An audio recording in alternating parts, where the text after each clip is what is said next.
prezado telespectador, nesta hora você está contemplando o programa Cristo Nossa Esperança, da Missão Pentecostal Assembleia Cristã.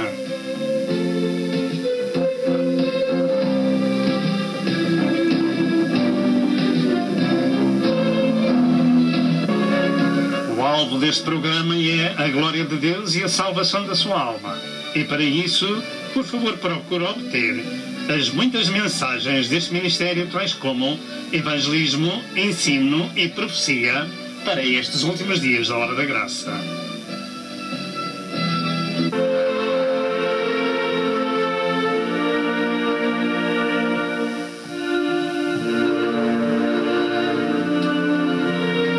Prepare-se para o iminente evento universal que é o arrebatamento da Igreja de Cristo, a fim de evitar passar pela grande tribulação.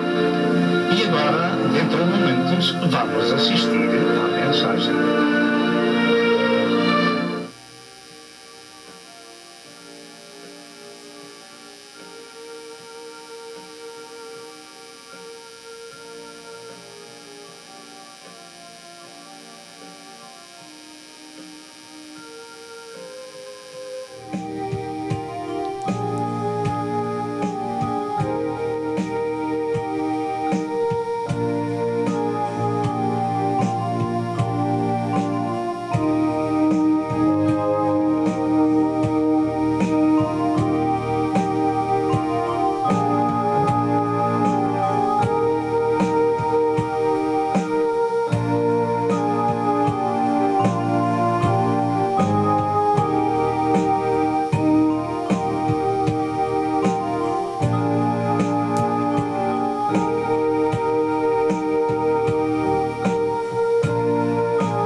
Glória a Jesus, aleluia. Mais uma vez estamos na presença do Senhor para o louvar e adorar e para o exaltar. Glória ao nome do Senhor.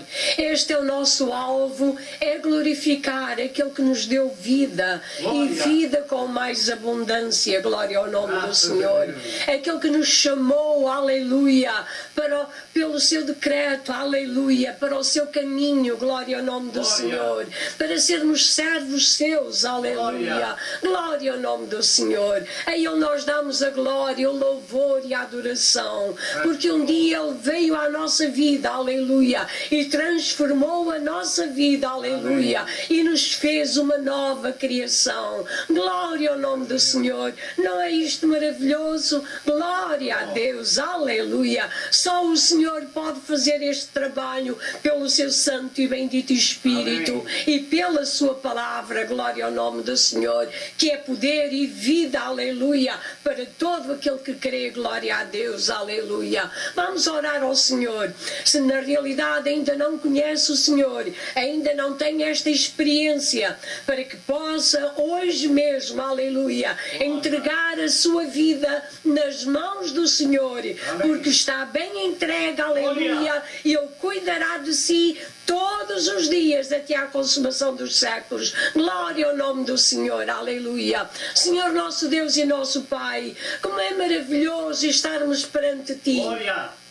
Exaltar o teu nome e dar-te a glória, aleluia, porque tu és digno, Senhor, ó Senhor, de toda a honra e de toda a glória, porque está escrito: com o teu sangue, aleluia, tu nos lavaste, tu nos resgataste, tu nos compraste, aleluia, ó Senhor, para Deus Pai, homens e mulheres de toda a tribo, língua e nação, glória ao teu nome, ó Senhor Deus, obrigado por este trabalho tão glorioso que tens feito na nossa vida, pois, ó Senhor, tens salvo as nossas almas, tens nos dado, ó Senhor, uma certeza de que um dia vamos andar em ruas de ouro contigo. Glória ao teu nome. Abençoa aqueles que nos veem e ouvem, Senhor, eles possam ter a mesma experiência, possam falar ao Senhor da mesma maneira, glória ao nome do Senhor,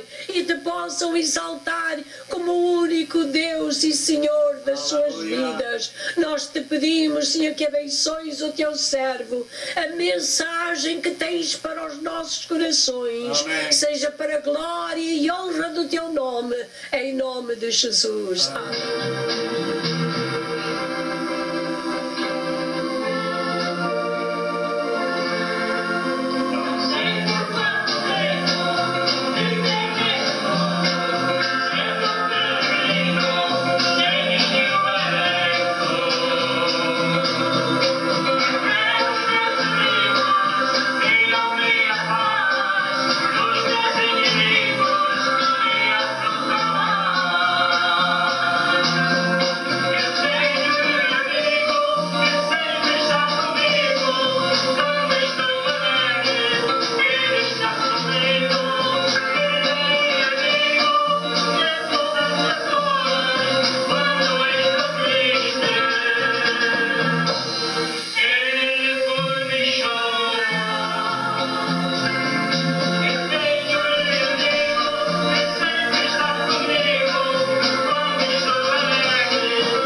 paz seja convosco, prezado telespectador.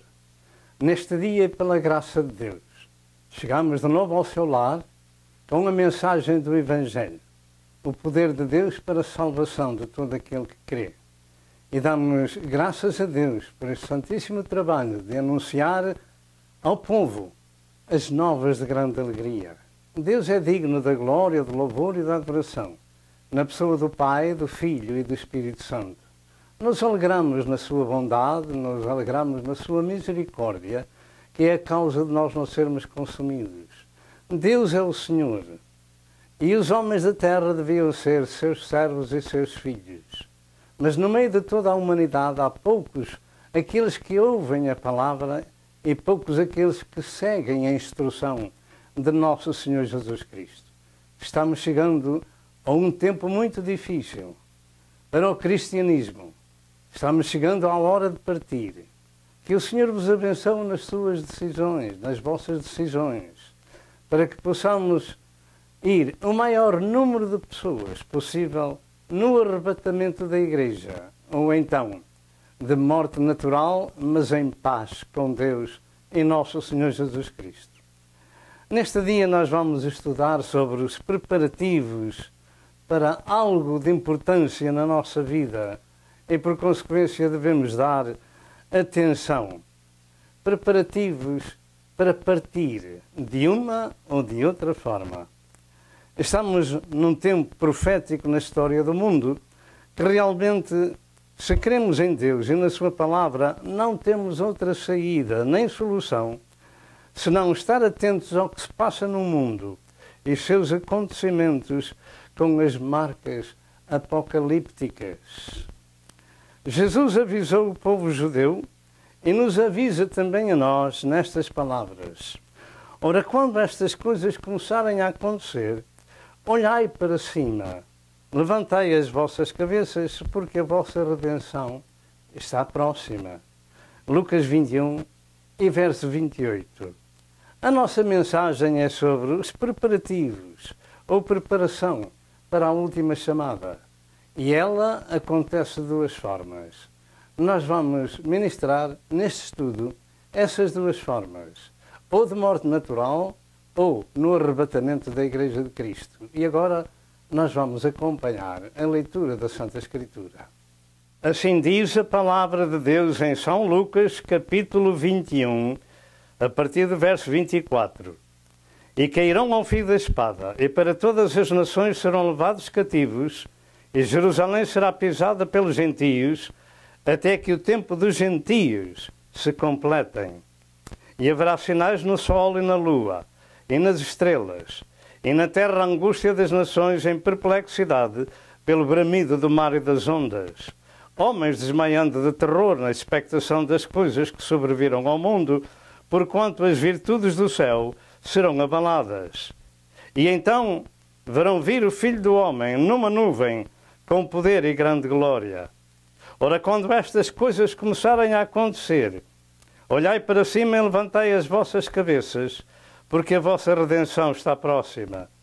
E disse-lhe uma parábola: olhai para a figueira e para todas as árvores. Quando já tem rebentado, vós sabeis por vós mesmos, vendo-as, que perto está já o verão. Assim também vós, quando virdes acontecer estas coisas, sabei que o reino de Deus está perto. Em verdade vos digo que não passará esta geração, até que tudo aconteça. Passará o céu e a terra, mas as minhas palavras não hão de passar. E olhai por vós, não aconteça que os vossos corações se carreguem de glutonaria, de embriaguez e dos cuidados da vida, e venha sobre vós de improviso aquele dia, porque virá como um laço sobre todos os que habitam na face de toda a terra. Vigiai, pois, em todo o tempo, orando. Vigiai, pois, em todo o tempo, orando, para que sejais havidos por dignos de evitar todas estas coisas que hão de acontecer e estar em pé diante do Filho do Homem.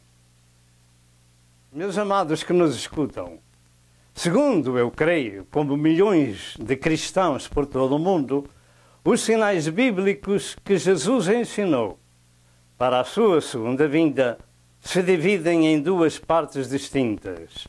Primeiro, sinais que precedem o arrebatamento da Igreja. E em segundo, sinais que precedem a sua segunda vinda para a Terra, no tempo da grande tribulação e para exercer o juízo e dar início ao milénio. Se estudarmos estes assuntos separados, então eu creio que iremos compreender esta situação profética de tempos diferentes naturalmente, para coisas diferentes também. O arrebatamento e a segunda vinda de Jesus para a Terra são coisas diferentes. Meus amados que nos escutam, eu vou falar acerca da vigilância. Temos ouvido falar acerca daquilo que Jesus Cristo disse para orar e vigiar. Eu vou repetir o verso 36 que diz: vigiai, pois, em todo o tempo, orando, para que sejais havidos por dignos de evitar todas estas coisas que hão de acontecer e estar em pé diante do Filho do Homem. Diga, vigiar e orar para evitar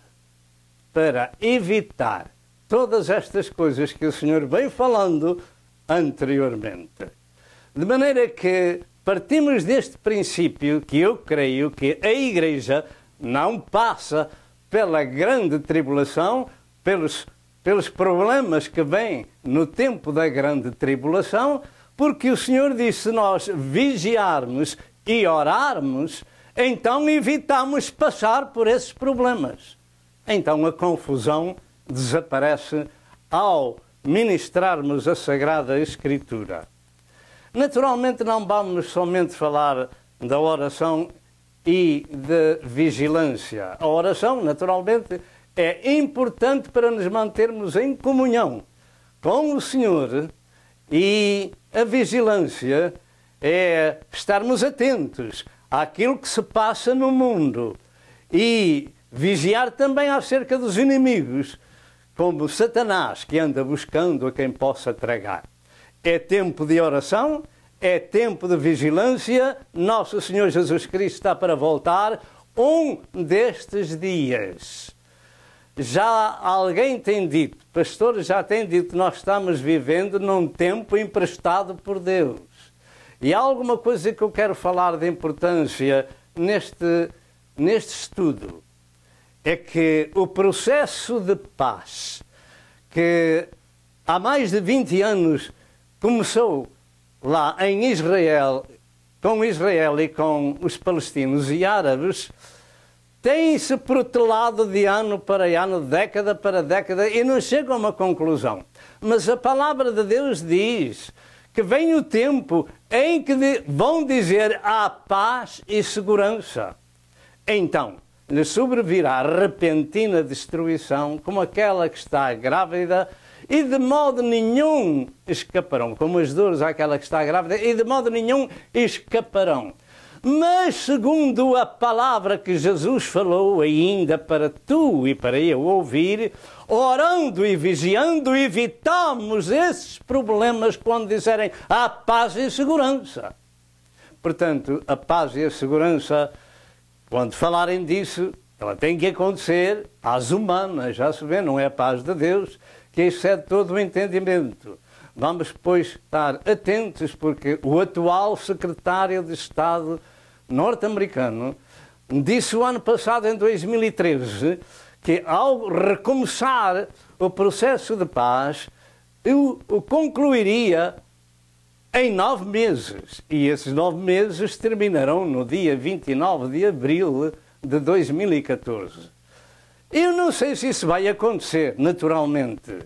Pode acontecer e aí começar a última semana profética de Israel. Por esse tempo pode-se dar o arrebatamento da Igreja ou não. Eu não sei se isso vai acontecer ou não. Mas devemos estar atentos àquilo que se passa, orando e vigiando.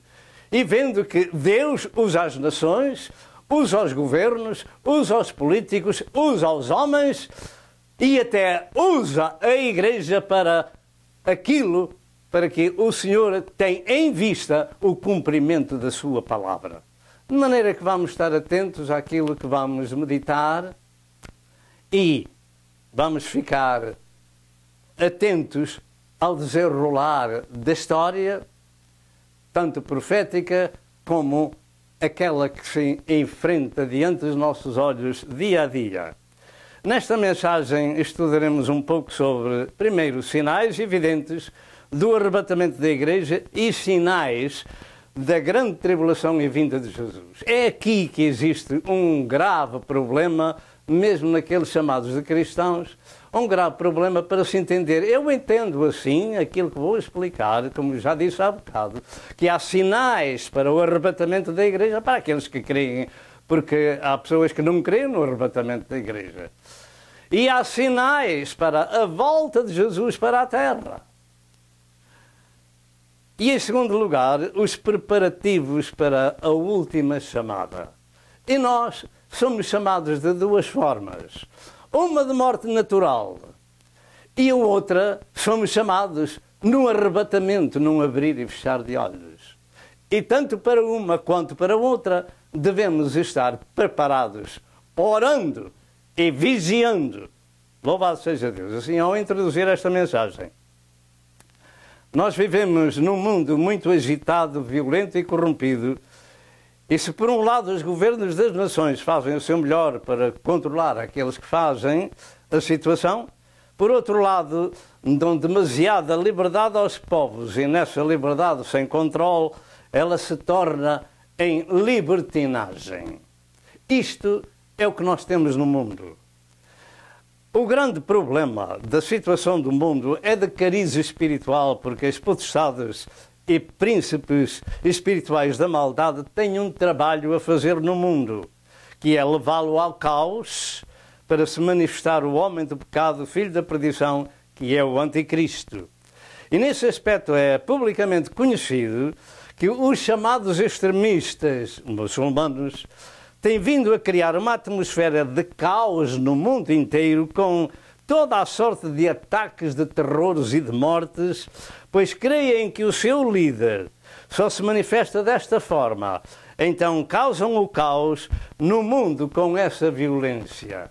As Sagradas Escrituras afirmam que o mundo está no maligno. E muitos fazem o trabalho desse maligno. Entretanto, para os cristãos e para os tempos do fim, existem escolas de pensamento muito divergentes sobre o tempo da vinda de Jesus Cristo. Se nesse tempo a Igreja de Cristo passará ou não pelos problemas da grande tribulação. Lembre-se do verso 36. Orando e vigiando para evitar aquilo que o Senhor diz, eu vou repetir, para evitar todas estas coisas que hão de acontecer. Quais coisas? As coisas do sermão profético, dos avisos que o Senhor falou neste capítulo e também em Mateus 24, etc. Eu creio que a Igreja não passará, como tem, pelos graves problemas, como tenho ministrado noutras mensagens, contudo, existem outros que pensam que já estamos nesse tempo e a partir de 2012, etc. Tomemos atenção ao desenrolar da mensagem. Em primeiro lugar, então, sinais evidentes da atualidade referentes ao tempo do arrebatamento e tempo da grande tribulação. Em São Lucas 21, e verso 24, Jesus predisse o cativeiro dos judeus para todo o mundo. Isso começou no ano 70 da era cristã até 1948. Portanto, isto é histórico, não é só profético, mas histórico. E que Jerusalém seria pisada ou governada pelos gentios até que o tempo dos gentios se completasse. Portanto, tomemos o aviso sincero de Deus que uma e outra coisa estão no seu auge. O cativeiro dos judeus terminou num certo aspecto em 1948, no dia 14 de maio. de 1948. E a partir daí, o tempo dos gentios começou a terminar também. Em outras palavras, o Evangelho, se o Senhor viesse naquela altura, já o Evangelho teria sido pregado em muitas partes do mundo, mas não em todo o mundo. Essa é a razão de o Senhor ainda não ter vindo. Mas desse tempo para cá, como disse o servo do Senhor Daniel no Velho Testamento, em Daniel 12, verso 4, o conhecimento se havia de multiplicar.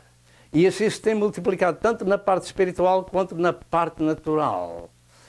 E agora o Evangelho vai de muitas e diversas formas que não ia em 1948, como, por exemplo, na televisão e nos satélites.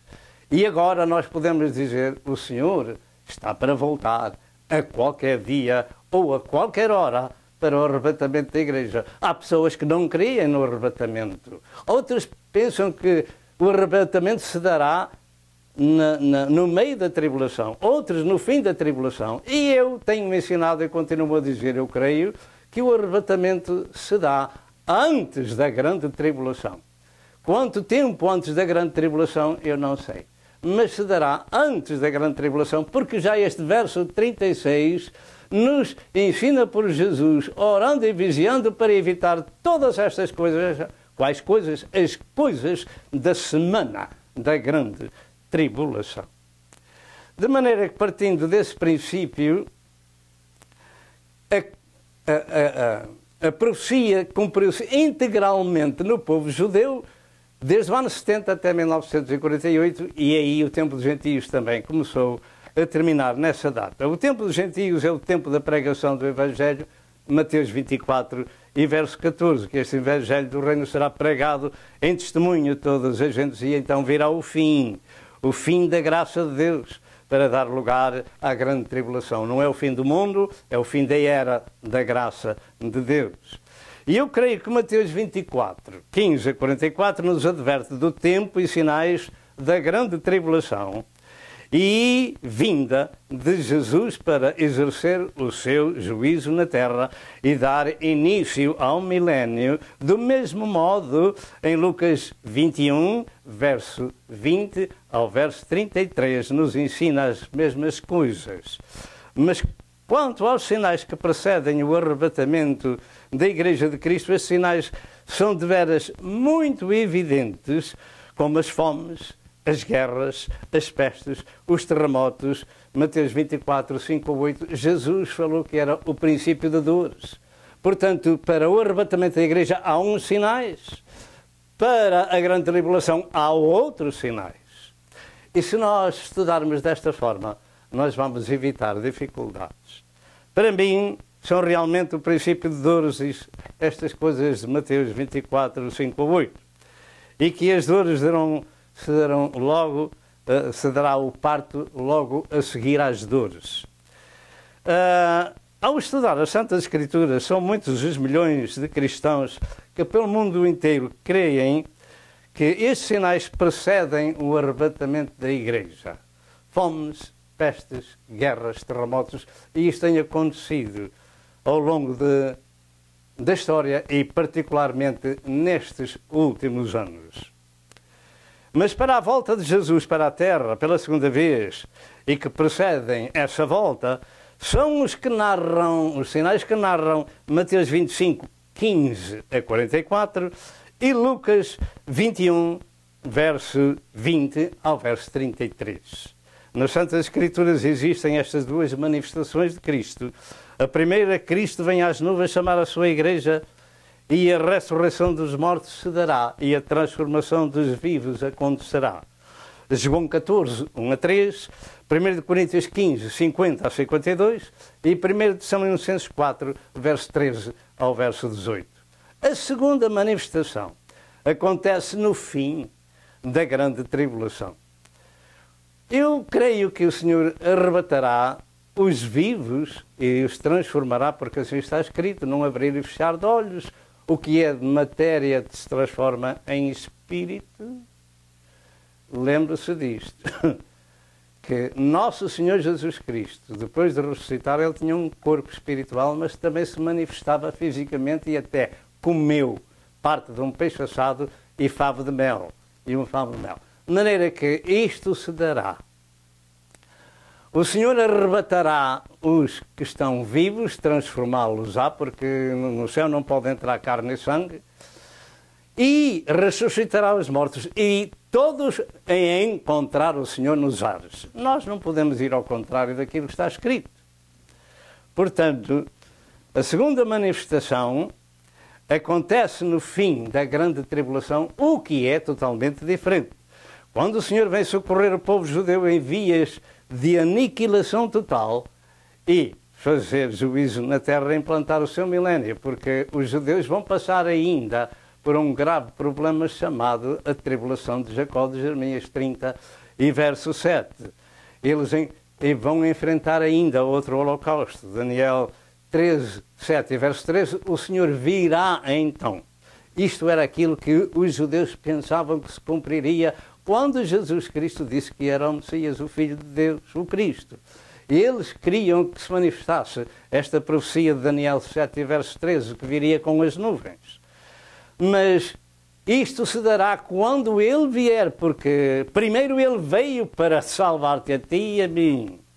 Ele veio buscar e salvar o que se havia perdido. Havia de dar a sua vida pelos pecadores para os salvar. E iria preparar um lugar na casa do Pai e havia de voltar para os arrebatar para o céu. Mas depois, para vir em socorro do povo judeu, ele voltaria para a terra em pessoa. Vamos repetir Daniel 7, verso 13, Zacarias 12, 8 a 10, Mateus 24, verso 30, Joel 3, verso 2 e Apocalipse 19, verso 11 ao verso 16. Então os sinais da primeira manifestação são as guerras, as pestes, as fomes, os tremores de terra, etc. Mateus 24, 5 ou 8. Mas além destes, outros se incorporam também neste tempo, tais como a apostasia ou o desvio da fé. E também outros, mas este é importante. Segundo Hebreus 11, verso 1, a fé é o firme fundamento que se espera e a prova das coisas que se não veem. E há muita gente que não passa na prova da fé, de poder esperar por Deus no tempo oportuno para muitas coisas. Não passam na prova da fé. Também somos ensinados na Bíblia que sem fé é impossível agradar a Deus.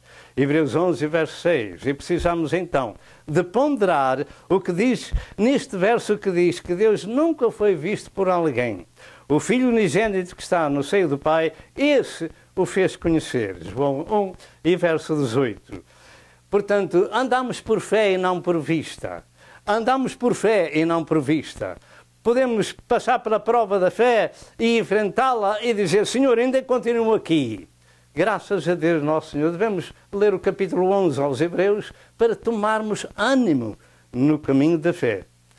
E a quem Deus não fez, não crê, mentiroso o fez. 1 João 5 e verso 10. E aos que não creem em Deus, temos em Judas estas palavras de demonstração. Mas quero lembrar-vos, como a quem já uma vez soube isto, que, havendo o Senhor salvo um povo tirando da terra do Egito, falando de tirar a Israel daquele lugar da escravidão, destruiu depois os que não creram. Isto é importante, porque o Senhor deixa isto escrito em Judas. Destruiu depois os que não creram. E foram muitos aqueles que pereceram no deserto e que podiam entrar na terra prometida. Assim será no tempo em que o Senhor virá buscar a sua igreja. Haverão virgens prudentes e virgens loucas. E daqui a algum tempo nós vamos ler essa passagem das Escrituras. E será bom saber que para os fins dos dias o desvio da fé será muito acentuado, pelo que fiquemos com o aviso nestas Escrituras referentes à apostasia em Sofonias 1 e verso 6, Gálatas 5 e verso 4, 2 Tessalonicenses 2 e verso 3, 1 Timóteo 4, 1 a 3 e Mateus 24, 10 a 12, referentes à falta de fé, à apostasia, etc, etc. Segundo, O engano das coisas de Deus. Falámos em primeiro da apostasia ou desvio da fé, agora em segundo lugar, o engano das coisas de Deus. Nunca nestes dias houve tanto engano, ou nunca no tempo todo houve tanto engano, como também nunca houve tanta gente na terra. E o engano teve lugar desde o princípio do Jardim do Éden, entre a serpente e Eva. Foi assim que Deus disse, Gênesis 3 e verso 3, se a minha memória está correta.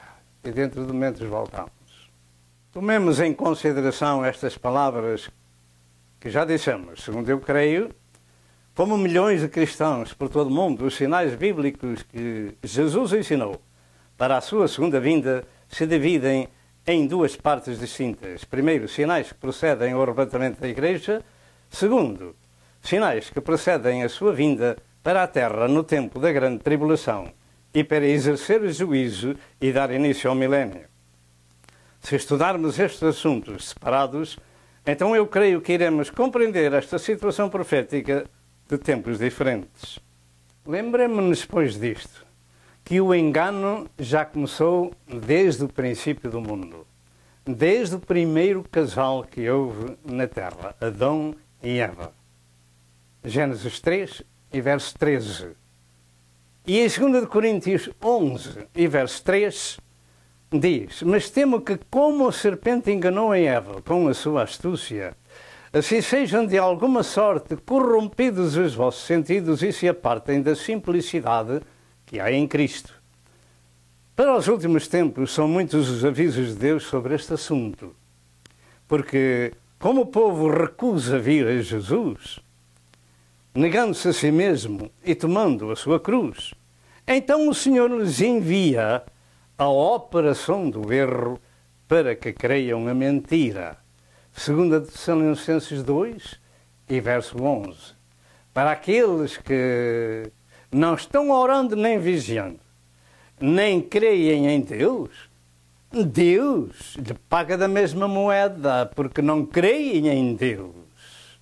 Porque não creem em Deus. Por que é que nós não devemos crer em Deus? Ah, pastor, nós somos livre-arbítrio. Claro, mas também Deus tem a sua palavra para se fazer cumprir.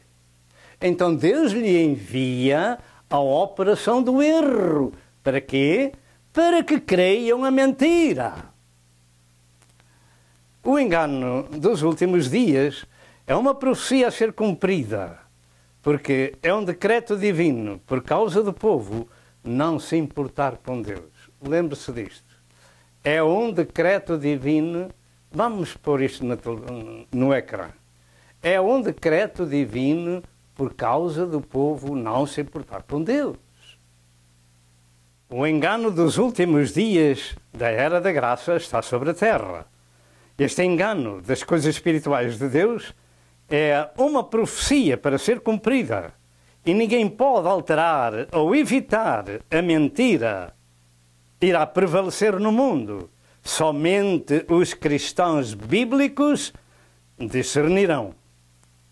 Já desde o princípio do cristianismo, o mistério da injustiça vem operando e se acentuará nos últimos dias com a vinda do Anticristo, e o seu espírito está na terra há muito tempo.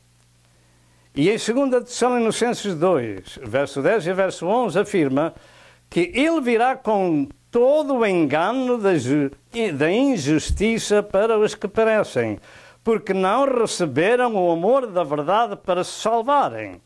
E por isso, Deus lhes enviará a operação do erro para que creiam a mentira. Nestes últimos dias, o engano das coisas de Deus é como se usa dizer em Portugal, o prato do dia. Muito engano de uma e de outra forma. Nestes últimos dias, a profecia a ser cumprida é o engano, ou o engano é uma das profecias a serem cumpridas. E o resultado está em um mundo enganado por falsos evangelhos, falsos pregadores, falsos profetas, falsos apóstolos. Lembre-se disto, porque o evangelho, nem os judeus gostavam dele, Os apóstolos foram mortos por causa dele. Os servos de Deus, ao longo da história bíblica do cristianismo, muitos morreram por causa desse Evangelho. A maior parte do mundo não gosta de ouvir o Evangelho, mas o Evangelho de Cristo. Mas há outros tipos de evangelhos que o povo abraça de bom grado, porque não contente com a sua vida de pecado. Outros evangelhos. E então, quem os anuncia estão na classe: falsos profetas, falsos pregadores, falsos ministros, falsos apóstolos, etc, etc. Por exemplo, em Mateus 7, verso 15, Jesus disse: acautelai-vos dos falsos profetas. Porquê que se deviam cautelar? É porque eles viriam. Acautelai-vos dos falsos profetas que vêm até vós, vestidos como ovelhas, mas interiormente são lobos devoradores. Interiormente são lobos devoradores, mas vêm como ovelhas. Quem é que os vai discernir? São aqueles que conhecem o Evangelho de Cristo. Louvado seja Deus nosso Senhor. 2 Coríntios 11, 13 a 15 afirma: porque tais falsos apóstolos são obreiros fraudulentos, transfigurando-se em apóstolos de Cristo. E não é maravilha, porque o próprio Satanás se transfigura em anjo de luz. Portanto, não é maravilha estes enganos e estas pessoas transformadas em apóstolos de Cristo. Não é nenhuma maravilha, porque Satanás se transfigura em anjo de luz. Não é muito, pois, que os seus ministros de Satanás, se transfigurem em ministros da justiça. Se transfigurem em ministros da justiça. Com quê? Com o engano. O fim dos quais será conforme as suas obras. Ficamos nós avisados deste assunto ou não? Segundo estas admoestações que temos ouvido, muitos, se não a maior parte dos púlpitos do mundo, são falsos, são transfigurados como Satanás se transfigura em anjo de luz. Não haja dúvida qualquer que existe por todo o mundo um mundo de engano sobre as coisas de Deus. Parece que estamos a ouvir homens e mulheres de Deus, mas estão transfigurados em ministros da justiça. Tome isto em consideração. Mas estão transfigurados, sendo servos das trevas. Precisamos de discernimento. E só discernimos quando ouvimos o Evangelho de Cristo e o praticamos. Lembre-se disto. Quando o ouvimos e obedecemos. Só dessa forma é que a gente pode discernir entre o bom e o mal. Entre o que tem luz e entre o que tem trevas. Louvado seja Deus. E somos admoestados pela palavra de Deus que eles ensinam doutrinas de demónios. E, ora bem, um demónio não tem corpo, precisa de corpos para se meter, como naquele endemoniado gadareno e depois os porcos. E eles fazem o seu trabalho de destruição. 1 Timóteo 4, verso 1, ensinam doutrinas de demónios. E os demónios, como disse, não têm corpo. São espíritos de Satanás que entram nas pessoas e ensinam as doutrinas de seu pai. E ensinam as doutrinas de seu pai. E ensinam as doutrinas de seu pai. Quem é que ensina? Falsos profetas, falsos apóstolos, falsos pregadores, falsos ministros, transfigurados em ministros da justiça. Tomemos isto em consideração. Para os últimos dias tem que haver isso.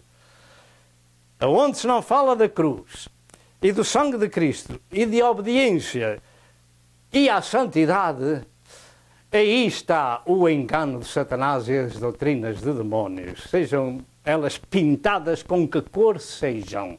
Aí estão as doutrinas de demónios. As pessoas que não ouvem salvação completa, com santificação, com as obras, com a obediência, aí está a doutrina de Satanás. Em Efésios 4, verso 14, diz que não devemos ser meninos inconstantes, levados em roda por todo vento de doutrina, pelo engano dos homens, com astúcia, enganam fraudulosamente, mas pregam o evangelho religioso. Outros, o evangelho misturado da graça com a lei.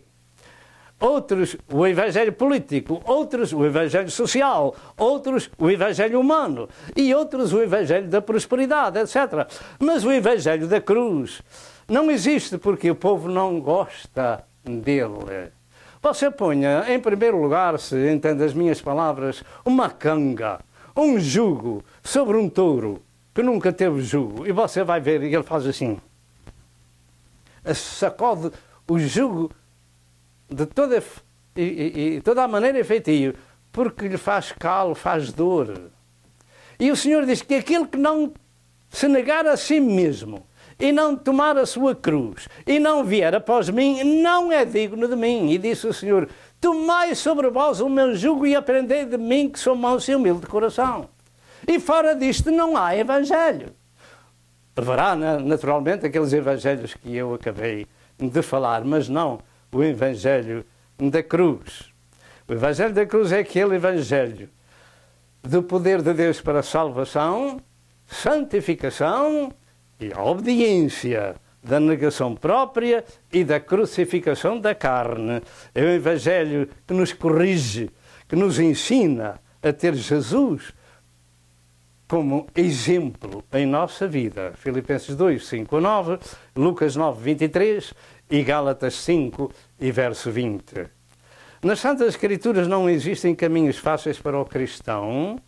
A porta larga e o caminho largo levam as pessoas à perdição, como ensinou Jesus em Mateus 7, verso 14 e verso 15. E estes são sinais do tempo, do fim, da era, da graça de Deus, em conjunto com aqueles que já foram lidos em Mateus 24, ou ditos em Mateus 24, verso 5 ao verso 8, das guerras, pestes, tremores de terras, etc, etc, etc. Estes são sinais evidentes para o fim da era da graça, que termina com o arrebatamento da Igreja. Portanto, são uns sinais para um assunto e outros sinais para outro assunto. E para a segunda manifestação de Jesus na terra, somos advertidos também que eles serão muito difíceis de suportar, pelo que devemos evitar, como Jesus disse, e eu vou ler para você. Vigiai, pois, em todo o tempo orando, para que sejais havidos por dignos de evitar todas estas coisas que hão de acontecer e estar em pé diante do Filho do Homem.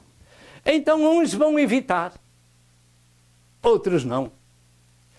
E vão evitar porque oram, jejuam, vigiam, buscam a Deus, obedecem à palavra, servem o Senhor e estão preparados para a qualquer hora partirem à eternidade, ou naturalmente, ou no arrebatamento da Igreja.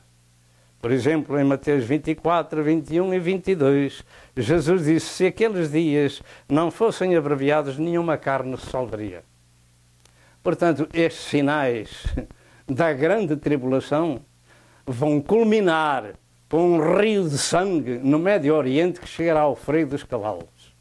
Será tempo dos muçulmanos saberem que Jesus Cristo é o Filho de Deus, que veio em carne, que Deus se revelou em carne e que deu a sua vida pelos pecadores para salvar todos os pecadores.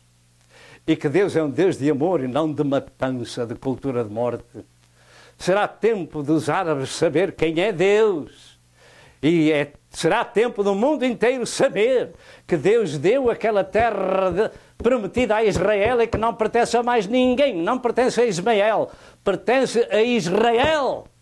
Ismael também gerou 12 príncipes e tem a sua parte, mas a terra prometida pertence a Abraão, Isaque, Jacó e à sua posteridade. Louvado seja o nome do Senhor. Portanto, se aqueles dias não fossem abreviados, nenhuma carne se salvaria. Mas por causa dos escolhidos serão abreviados aqueles dias. Ah, pastor, esses escolhidos não são a Igreja. Não, não são. A Igreja foi arrebatada antes desses problemas. Evitaram, porque estiveram orando e vigiando e serviram ao Senhor. Então, quem são esses escolhidos? São o remanescente de Israel. Louvado seja o nome do Senhor. E isto fala-nos dos juízos de Deus revelados nas trombetas do Apocalipse e no Armagedão. E em Lucas 21 e verso 26 diz que os homens desmaiam de terror na expectação das coisas que sobrevirão ao mundo, porquanto as virtudes ou os poderes do céu serão abaladas. Então o Messias virá finalmente para socorrer o povo judeu como assim diz em Lucas 21 e verso 27. Então verão vir o Filho do Homem numa nuvem e grande glória, com grande glória. O mesmo se encontra em Mateus 24 e verso 30 e em Apocalipse 1 e verso 7, que diz que todo olho o verá, como também em Atos 1 e verso 11.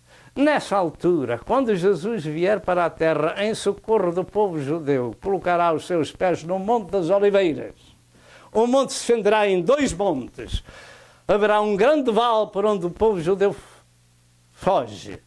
E ali ele exercerá o juízo contra as nações. Todo o olho então o vai ver, quando ele vier, todo o olho o vai ver. Mas a igreja do Senhor virá com ele lá do céu, porque 7 anos antes tinha ido para as bodas do Cordeiro.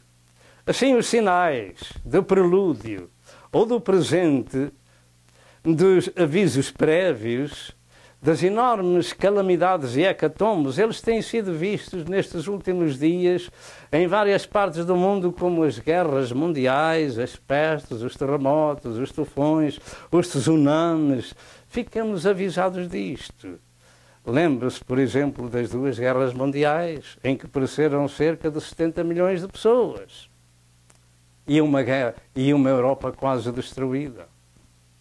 Lembre-se, por exemplo, em 2010, do terremoto do Haiti, onde cerca de 250 mil pessoas ou mais pereceram.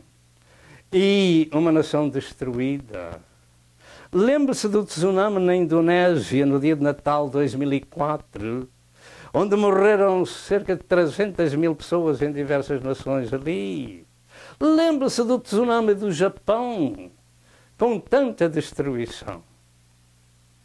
Lembre-se dos temporais nos Estados Unidos, que têm destruído bairros quase inteiros, milhares e milhares de casas destruídas. Estes sinais são o prelúdio do que vem a ser no tempo do cumprimento do Apocalipse. E agora nós vamos ver alguma coisa sobre aquilo que temos vindo a falar. Amém.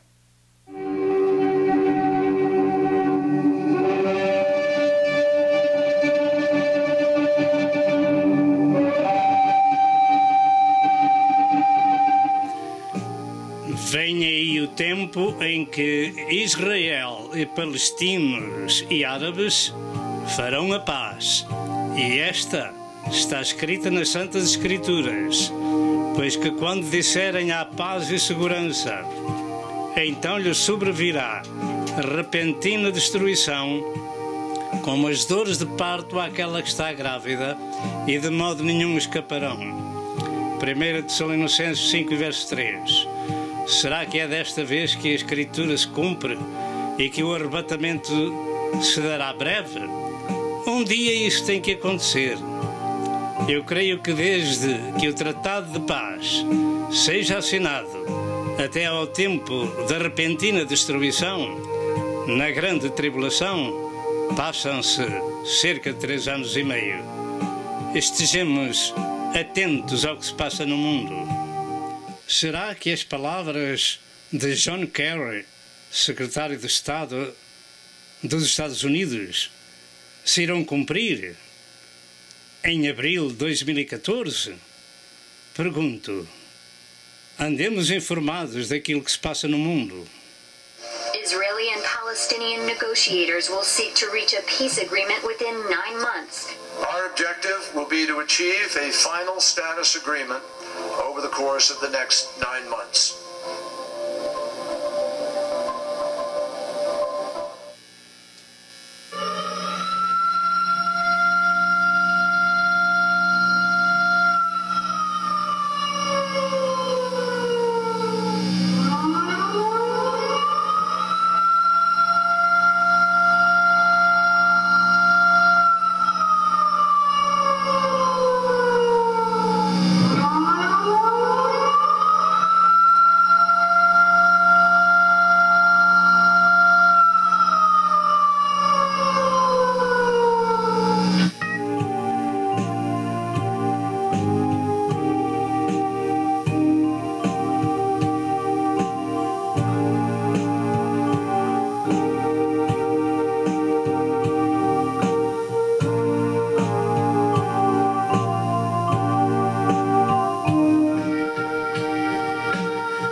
senhores de guerras.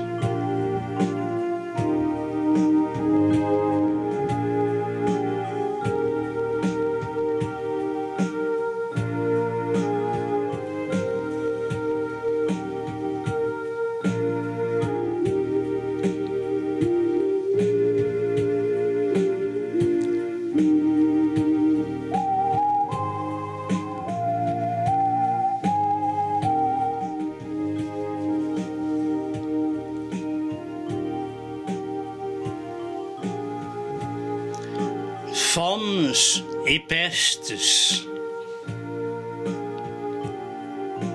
são coisas escritas nas Sagradas Escrituras e elas se cumprem no tempo e nós estamos contemplando estes flagelos.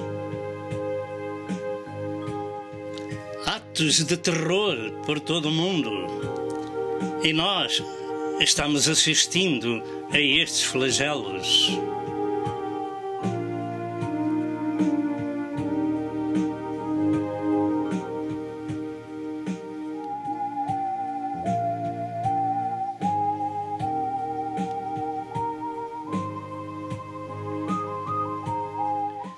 Terremotos e tsunamis. Estas tragédias estão escritas no livro sagrado.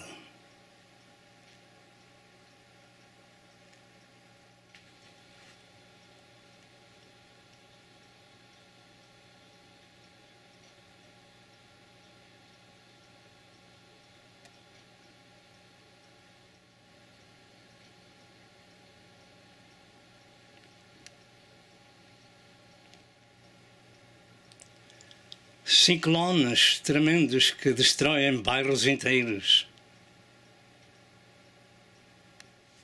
Águas que submergem cidades. O tsunami do Japão deixou os barcos no meio das ruas da cidade.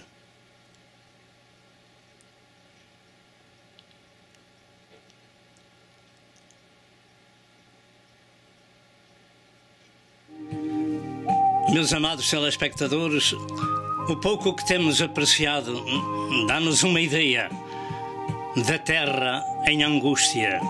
E estas coisas são apenas o prelúdio dos problemas que vêm a caminho. Resta-nos chegarmos para Jesus, que deu a sua vida no Calvário, verteu o seu sangue para gratuitamente nos conceder a salvação no Calvário. João 3, 16, 17 e Efésios 2, 8, 9. Louvado seja Deus. Meus amados telespectadores, o que temos visto é uma pequena, mas muito pequena amostra das hecatombes que vêm a caminho. Eu chamo-lhe o prelúdio dos problemas graves que a Bíblia Sagrada nos fala pela boca de nosso Senhor Jesus Cristo e pelos seus santos apóstolos e profetas. Em segundo lugar, os preparativos para a última chamada. Usa dizer-se que quem vai para o mar prepara-se em terra. E todos nós sabemos, ou devemos saber, que esta última chamada acontece por duas formas, ou de duas formas, e tem duas características. A primeira, ela acontece com a morte natural, que apanha muitas pessoas desprevenidas, e nós nunca sabemos quando a morte nos bate à porta. Por essa razão, precisamos fazer preparativos para ir para um bom lugar. Vamos ver aquilo que nos acontece ao corpo quando o nosso espírito sai. Conforme está escrito na palavra de Deus, o pó volta para o pó e está ordenado aos homens morrer uma vez, vindo depois disso o juízo. Portanto, o que é que nos espera? Espera-nos o cemitério, espera-nos um caixão, fisicamente falando. Mas estamos nós todos preparados para partir à eternidade desta forma? Precisamos fazer preparativos para a última chamada. Louvado seja Deus. E quando Deus nos chama, quando Ele nos tira a vida, nós não podemos dizer, espera um pouco, eu tenho que me preparar. Devemos estar preparados de dia ou de noite e vigilantes acerca da nossa vida espiritual, etc. O facto é que Deus nos dá a oportunidade, em todo o tempo de vida, para fazermos esses preparativos. Os factos são factos. Tudo o que nasce morre e deixa a sua semente, seja ela vegetal, animal ou humana. E no que respeita ao homem, em Hebreus 9:27, como já foi dito, está ordenado ao homem morrer uma vez, vindo depois disso o juízo. Será que nós nos podemos apresentar diante de Deus justificados pelo sangue de nosso Senhor Jesus Cristo, salvos, santificados, preparados? Ou não temos essa certeza? Hoje é dia de salvação, porque ainda hoje o Senhor está batendo à porta de cada coração para que lhe abra a porta e em espírito o Senhor possa ir morar e possa salvar essa alma. De maneira que precisamos estar preparados para a morte que inesperadamente bate à porta de muita gente.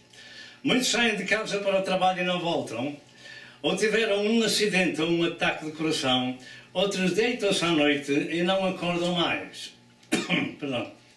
E para nosso aviso dizem Job 14, 1 e 2, que o homem nascido de mulher é de bem poucos dias e cheio de aflições. Sai como flor e seca, foge também a sua sombra e não permanece.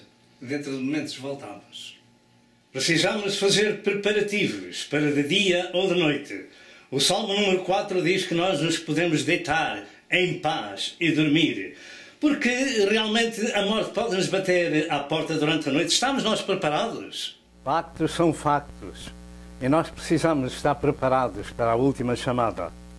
Também podemos aprender a lição que Jesus Cristo ensinou em São Lucas 16, 19 a 31, que ensina a morte de dois homens, um descrente e outro crente, e um foi para o paraíso e o outro para o inferno.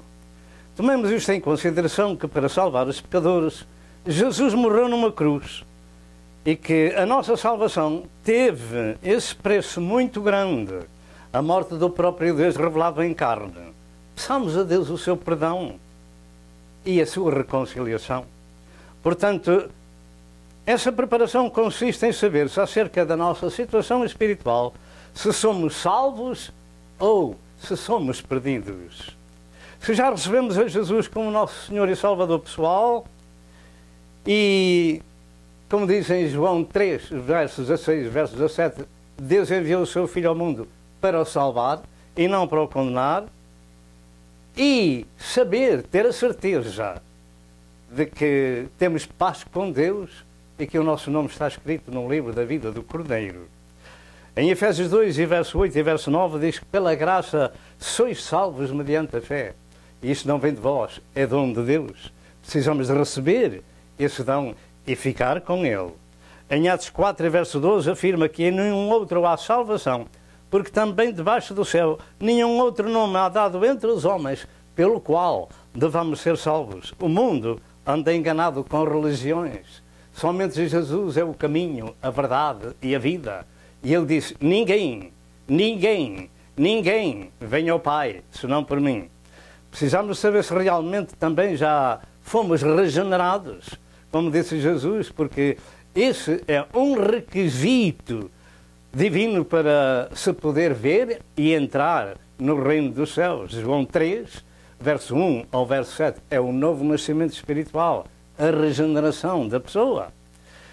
A última chamada vem sem se esperar, e contudo ela é uma certeza nua e crua. O facto é que quando passamos pelos cemitérios, todos nós temos essa lembrança, mas logo se esquece. Olha, os outros já cá estão. Quando é que vamos nós? Mas muitas vezes o diabo nos faz esquecer. E de noite partimos à eternidade e não temos paz com Deus. De maneira que devemos deitar-nos em paz com o Senhor. Salmo número 4. Segundo lugar, a outra característica é a chamada dos cristãos ao arrebatamento, ou no arrebatamento da igreja. Esta última chamada tem também esta característica e também se pode dar de noite ou de dia, aonde nós estamos. Contudo, as Santas Escrituras dão-nos uma ideia do tempo em que isso vai acontecer. E por esse facto precisamos a todo o tempo estar preparados. Diga preparados. Preparados para subir ao céu. Preparados para a última morada, como usa dizer-se. Preparados para partir de uma ou de outra forma, mas preparados para ir para o céu, para o lugar em que Jesus nos foi preparar. Por esse facto precisamos então estar preparados, porque ela também se pode dar de dia ou de noite. Por isso, Jesus ensinou sobre a vigilância e a obediência que nós temos vindo a falar em Lucas 21, verso 36, que diz: vigiai, pois, em todo o tempo, orando para que sejais havidos por dignos de evitar todas estas coisas e que onde acontecer e estar em pé diante do Filho do Homem. Nós podemos evitar os graves problemas que vêm sobre a terra e podemos evitar também, sabe o que é que podemos evitar? A condenação eterna quando partimos à eternidade. Devemos estar preparados para o arrebatamento da igreja. Dentro de momentos voltamos. Nós podemos ser chamados de outra forma. Como temos vindo a falar, podemos ser chamados no arrebatamento da igreja. E também se pode dar de dia ou de noite a encontrar o Senhor nos ares. Nós vamos ler uma palavra de Deus em São Mateus 25, verso 1 ao verso 13. E, por favor, acompanhe a leitura.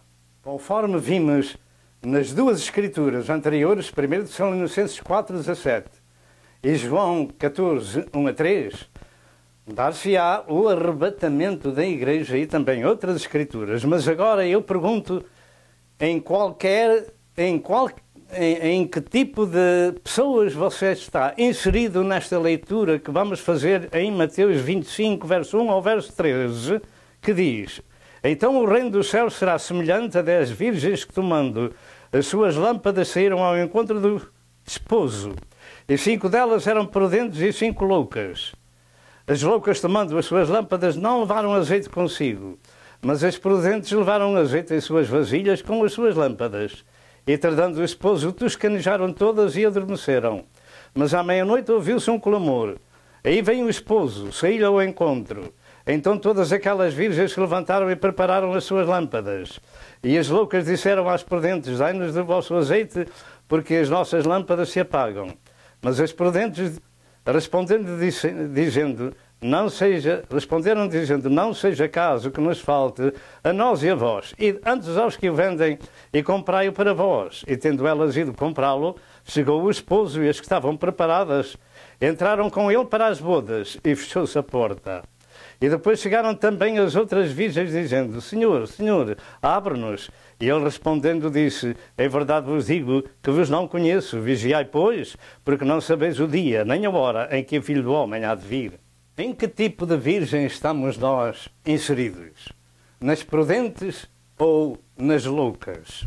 Esta parábola das 10 virgens referentes ao reino dos céus e à entrada nesse reino do povo que se converte a Cristo é uma elucidativa, é muito elucidativa para a preparação dos cristãos no tempo do fim. Estas virgens representam os que aceitaram a Cristo como seu Senhor e Salvador pessoal. Mas esta parábola também nos ensina sobre pessoas loucas e pessoas prudentes. Fala-nos do azeite também, simbólico do Espírito Santo na vida dos crentes e dos que se têm apetrechado na vida espiritual com esse azeite, com essa unção divina. Mas também daqueles que não têm azeite em suas candeias. E esse azeite significa a obra do Espírito Santo na vida das pessoas. Portanto, temos aqui quem tem feito preparativos para a viagem, para a entrada com o esposo para as bodas, e aquelas que ficam de fora por falta desse preparativo. Porque aí vem o esposo, ouve-se um grito, e as que estavam preparadas entraram, mas as outras que não tinham azeite não puderam entrar. E depois voltaram, depois de ter ido comprar o azeite. Naturalmente que é uma ilustração acerca da nossa preparação. E quando elas chegaram, bateram à porta. Mas o Senhor diz da parte de dentro: eu não vos conheço. Que problema grave será para aqueles que se dizem cristãos e não estão preparados quando partem à eternidade de uma ou de outra forma.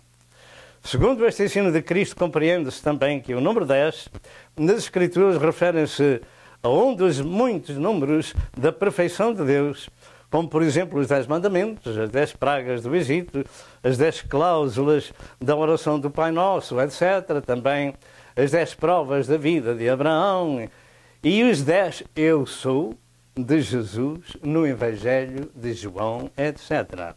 Eu creio que esta divisão de 5 em 5, ou seja, 5 virgens prudentes e 5 loucas, ensina que somente 50% do povo que se diz cristão são realmente pessoas preparadas e seguidoras de Cristo para partirem à eternidade. O número 5 simboliza graça. Jesus disse a Paulo, a minha graça te basta, porque o meu poder se aperfeiçoa na fraqueza. 2 Coríntios 12 e verso 9. Esta é a chamada da meia-noite. E da importância desta mensagem são os preparativos que estas virgens fizeram no tempo da vida, para a vida eterna, particularmente na chamada para o arrebatamento da igreja. O facto é que as que estavam preparadas entraram com o noivo para as bodas e fechou-se a porta. E a porta da graça termina aqui, no verso 10. Fechou-se a porta. Vem o tempo em que a porta está fechada para toda a gente entrar pela graça de Deus. E a graça de Deus é o favor divino. Pela graça de Deus somos salvos. Louvado seja Deus. Assim, à meia-noite ouviu-se esse clamor. Uma chamada. Esta noite, esta meia-noite, não figura o fim de um dia ou o princípio de outro. Vai vir o dia em que Jesus vem do céu às nuvens arrebatar a sua igreja. Essa meia-noite significa um tempo determinado por Deus. E em 1 Coríntios 15, 51 e 52 diz, eis aqui vos digo um mistério. Na verdade, nem todos dormiremos, mas todos seremos transformados. Num momento, num abrir e fechar de olhos ante a última trombeta. Porque a trombeta soará e os mortos ressuscitarão incorruptíveis e nós seremos transformados. Lembre-se que a última trombeta que nos fala esta passagem das Escrituras não é a última trombeta do livro do Apocalipse, mas é a trombeta de Deus, que eu creio que é a segunda. A primeira tocou quando Deus quis falar ao seu povo, quando os tirou da terra do Egito. E esta última trombeta, com a voz de arcanjo, etc., etc., é a trombeta de Deus e não trombeta de anjos. À meia-noite ouviu-se um clamor. A trombeta de Deus vai soar e somente entram para as bodas quem está preparado. Assim diz em Apocalipse 15, verso 7. Regozijemo-nos e alegremo-nos e demos-lhe glória, porque vindas são as bodas do Cordeiro e já a sua esposa se aprontou. Diga, a sua esposa se aprontou. Há quem esteja preparado e aqueles que não estão. Certo dia Jesus disse estas palavras, e porque me chamais de Senhor, e não fazeis aquilo que eu vos digo. Lucas 6 e verso 46. E em Mateus 7, verso 21 afirma que nem todo aquele que diz Senhor, Senhor, entrará no reino dos céus, mas aquele que faz a vontade do meu Pai que está nos céus. Este é um evangelho. Não é um evangelho político, nem social, nem misturado com a lei e com a graça, nem o evangelho da prosperidade. Este é o evangelho de Jesus Cristo, o evangelho da cruz. Ele é o evangelho da obediência, da consagração, da santificação. Louvado seja Deus. Desde há muito que as Escrituras ensinam que o obedecer é melhor que o sacrificar. Vigiemos, pois, a nossa vida e quem nos rodeia também. Portanto, os preparativos para a última chamada consistem na obediência à palavra de Deus e ao Deus da palavra. E obediente significa submisso. E o nosso exemplo é Jesus Cristo, que foi obediente até à morte e morte de cruz. Filipenses 2 e verso 8. Vamos dar algumas passagens referentes a esta situação dos preparativos. E preparativos são preparos ou preparação de algo, e neste caso, para entrar nas bodas do Cordeiro, a sua esposa se preparou. E dentro de momentos voltamos. Amém. Estamos nós preparados para o arrebatamento da igreja, para nos encontrar com Jesus nos ares? Então, meus amados, nós vamos chamar a este assunto dos preparativos as 3 necessidades da última hora para a última chamada de Deus, seja ela natural, ou seja, para o arrebatamento. Sobre este assunto vamos começar do ponto da impreparação, porque esse é o pior, porque infelizmente a maior parte do mundo não está preparada para se encontrar com Deus. E neste aspecto falaremos então sobre as almas necessitadas que nunca ouviram o Evangelho e outros tentados e caídos precisados de ajuda na sua vida espiritual. Como dizem as Escrituras, não há um justo nem um sequer, todos se extraviaram e juntamente se fizeram inúteis, Romanos 3, verso 10 ao verso 12, e desta forma as almas estão sentenciadas ao sofrimento eterno, porque ou não conhecem o caminho de Deus, ou o desconhecem por serem rebeldes. Então neste dia é dia de salvação, é dia de reconciliação com Deus, é dia de bênção para as nossas almas.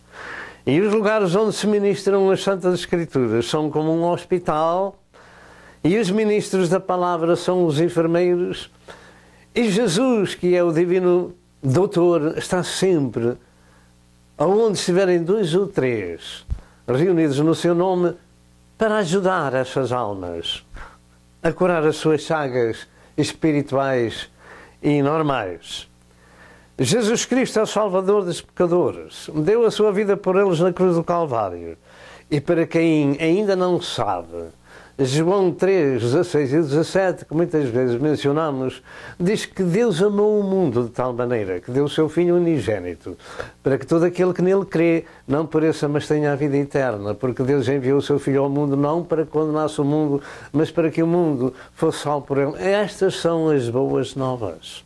Este é o poder de Deus. O Senhor Deus revelou-se em carne para salvar os pecadores numa rua de cruz, deu a sua vida, verteu o seu sangue para nos salvar e nos redimir. Em Efésios 2, verso 8 e verso 9, afirma que pela graça de Deus somos salvos mediante a fé, e isto não vem de vós, é dom de Deus e não vem das obras, para que ninguém se glorie. Portanto, é uma dádiva que todos nós precisamos de receber. Eu recebi e a minha esposa em 1967, e estamos em 2014, e graças a Deus o Senhor nos tem guardado no seu caminho e guardará até ao fim. A fé é o elemento básico para crer que Jesus Cristo fez por nós na cruz do Calvário a redenção, e este é o ponto de partida. Jesus morreu para nos salvar e ressuscitou para nos justificar. E você leia Romanos 3, 21 a 26.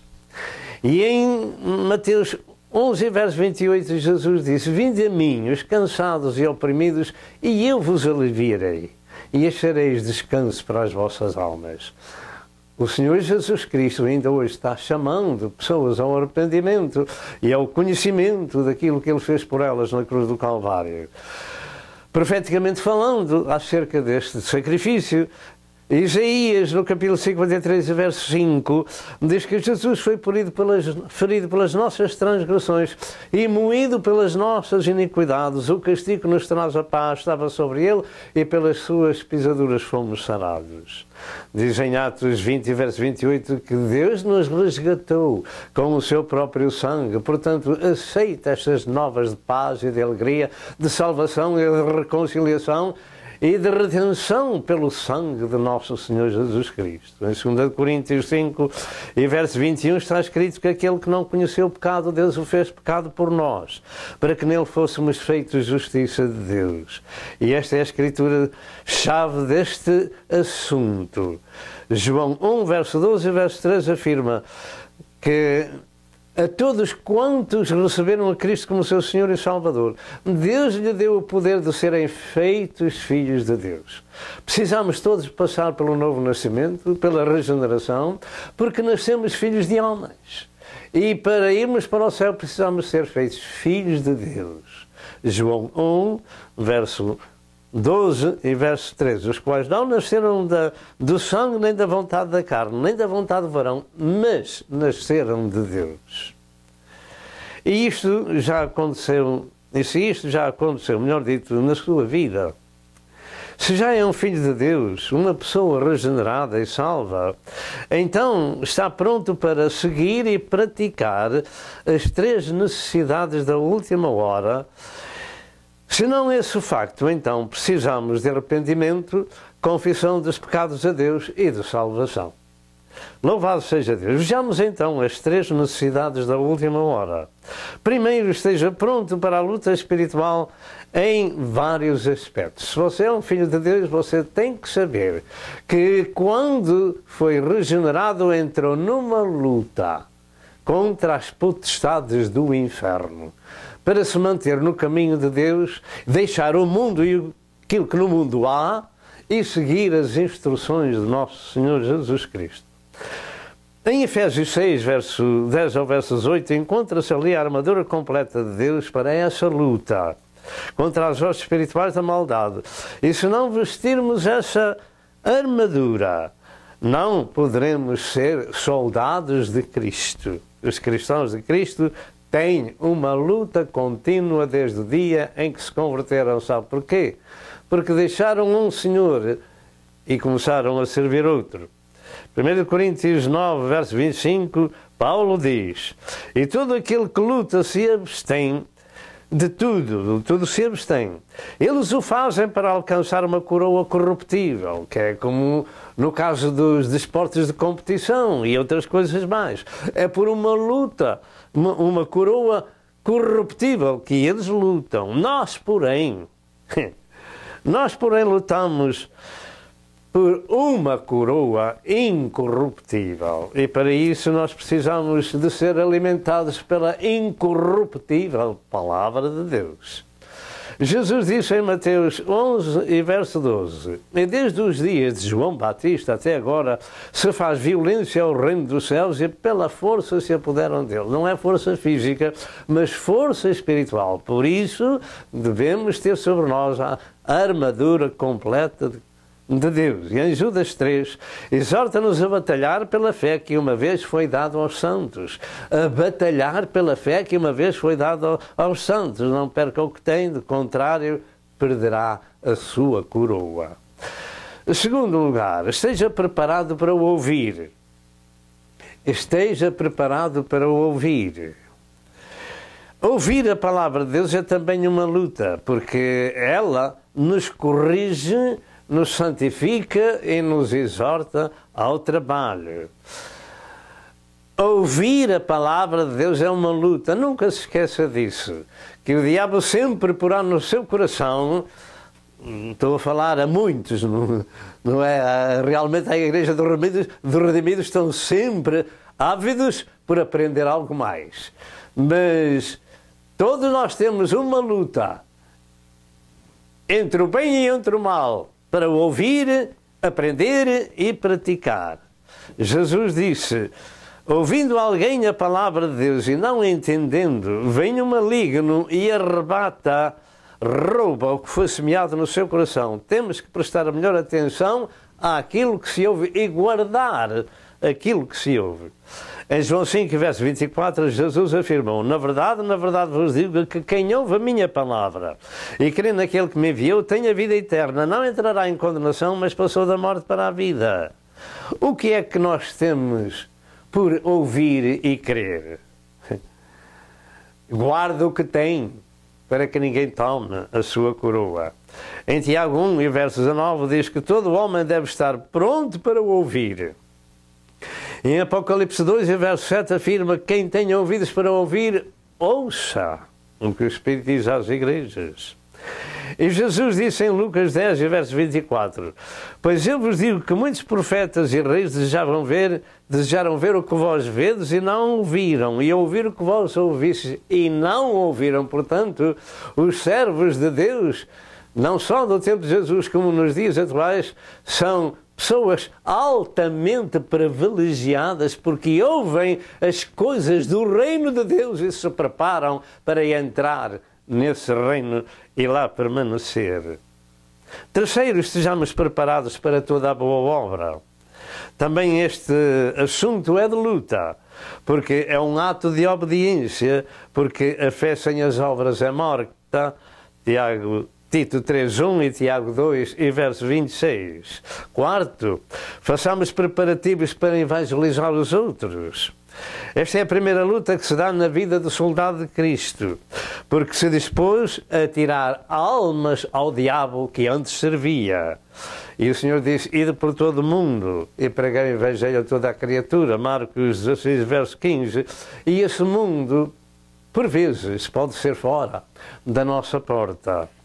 1 Pedro 3, verso 15 diz, estais sempre preparados para responder com mansidão e temor a qualquer que vos pedir a razão da vossa esperança, de maneira que o soldado está sempre pronto para ministrar aos outros aquilo que ele possui.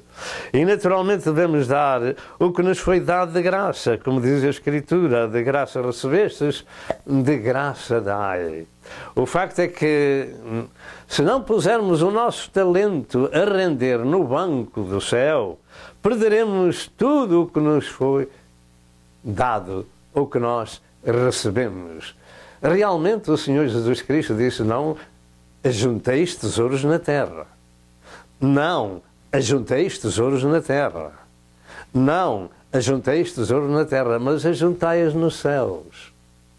Nós não seguimos o Evangelho da prosperidade, seguimos o Evangelho de nosso Senhor Jesus Cristo, porque esta passagem das Escrituras nos exorta a que os nossos tesouros sejam espirituais e não materiais ou monetários.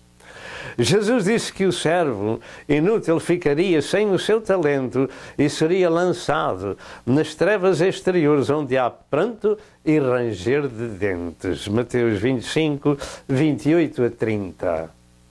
E ainda hoje se ouve o grito de Deus ao seu povo, prepara-te, ó Israel, para te encontrar com o Senhor teu Deus. Amós 4 e verso 12. De maneira que os preparativos são contínuos até que o Senhor nos chama à eternidade. Ou naturalmente, ou no arrebatamento. A preparação e preparativos, seja ela para desempenhar um trabalho na vida social ou espiritual, exige sempre esforço da nossa parte.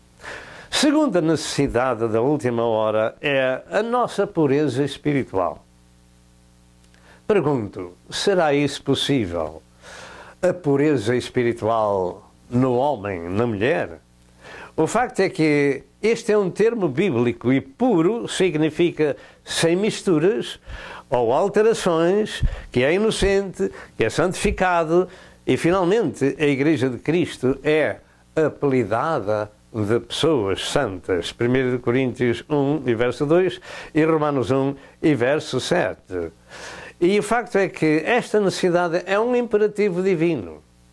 Esta necessidade de sermos puros ou pureza espiritual na nossa vida é um imperativo divino, porque está escrito, sem santificação ninguém verá o Senhor. Hebreus 12 e verso 10. Bem sei que a Escritura que eu lhe vou dizer não entra aqui, porque há casos e casos. Há pessoas que chegam à última hora no hospital e não podem mais fazer, não saem mais daquela cama, dali partem à eternidade. Mas recebem a Cristo como seu Senhor e Salvador e são salvos e vão para o céu. Mas não se deixe levar por essa situação, porque você nunca sabe quando Deus o pode chamar à eternidade. Mas a misericórdia de Deus é sobre essas pessoas. Aquele que invocar o nome do Senhor será salvo. Todo aquele que invocar o nome do Senhor será salvo. Depende das circunstâncias. Mas para aqueles que são soldados de Cristo, para aqueles que pegaram no arado, para aqueles que se apartaram, para aqueles que não amam o mundo, nem aquilo que no mundo há, o Senhor exige que os seus membros do seu corpo sejam santificados no corpo, na alma e no espírito. E sem santificação ninguém vá. O Senhor, por isso é que eu digo que é um imperativo divino. Hebreus 12 e verso 10. No Salmo 18 e verso 26 afirma, com o puro te mostrarás puro e com o perverso te mostrarás indomável. A família do Senhor é diferente de todas as outras pessoas. Porquê? É uma família de pessoas santificadas porque é santo aquele que nos chamou. E diz o Senhor, sede santos em toda a vossa maneira de viver. Louvado seja Deus. No Salmo 24, 3 e 4, tem duas perguntas que devemos responder. Quem subirá ao monte do Senhor ou quem estará no seu lugar santo? Aquele que é limpo de mãos e puro de coração, que não entrega a alma à vaidade, nem jura enganosamente. Povo de Deus é povo diferente, porque foi instruído nesta Santa Escritura que é Espírito e vida e que o sangue de Cristo nos purifica e a palavra de Deus nos santifica. Louvado seja o nome do Senhor. 1 Pedro 1, verso 15 e verso 16, diz: mas como é santo aquele que vos chamou, sede também vós santos em toda a vossa maneira de viver, porque escrito está: sede santos, porque eu sou santo. Esta é a família de Deus. Estes são os servos de Deus Altíssimo.